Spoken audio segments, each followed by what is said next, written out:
வெற்றிவேல் முருகனுக்கு அரோகரா. இந்த ஏப்ரல் மாதத்தின் ராசி பலன்களை பார்க்கலாமா? ரிஷப ராசி நேயர்களே, சூரியன் 11இல் இருப்பதால் தனம் சார்ந்த நெருக்கடிகள் குறையும். உழைப்பிற்கான மதிப்புகள் தாமதமாக கிடைக்கும்.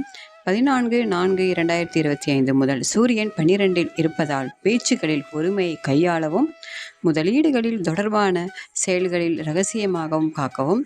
செவ்வாய் 2இல் இருப்பதால் கணிதம் சார்ந்த துறைகளில் முன்னேற்றம் ஏற்படும். பொன் பொருள் சேர்க்கை உண்டாகும். 8/4/2025 முதல் செவ்வாய் 3இல் இருப்பதால் விளையாட்டு தொடர்பான செயல்பாடுகளில் ஆர்வம் அதிகரிக்கும்.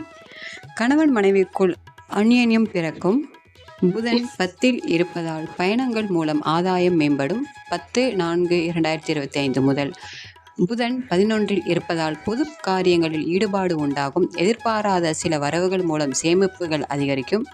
30/4/2025 முதல் புதன் 12இல் இருப்பதால் சஞ்சலமான சிந்தனைகளால் மனதளவில் குழப்பங்கள் தோன்றி மறையும். 11இல் இருப்பதால் உயர்கல்வியின் முன்னேற்றம் ஏற்படும். பிற மொழிகள் மக்களின் அறிமுகம் ஏற்படும். குரு ராசியில் இருப்பதால் புதிய வீடு மற்றும் மனை தொடர்பான எண்ணங்கள் அதிகரிக்கும். சனி 10இல் இருப்பதால் போட்டி பந்தயங்களில் விவேகத்துடன் செயல்பட்டால் மேன்மை உண்டாகும். ராகு 11இல் இருப்பதால் எதிர்பாராத சில நெருக்கடிகள் உண்டாகும். 26/4/2025 முதல் ராகு 10இல் இருப்பதால் வியாபாரம் நிமித்தமான முயற்சிகள் கைகூடும். கேது 5இல் இருப்பதால் சமூக பணிகளில் இருப்போருக்கு நன்மை உண்டாகும். 26/4/2025 முதல் கேது 4இல் இருப்பதால் பயனற்ற சிந்தனைகள் தவிர்ப்பது நல்லது.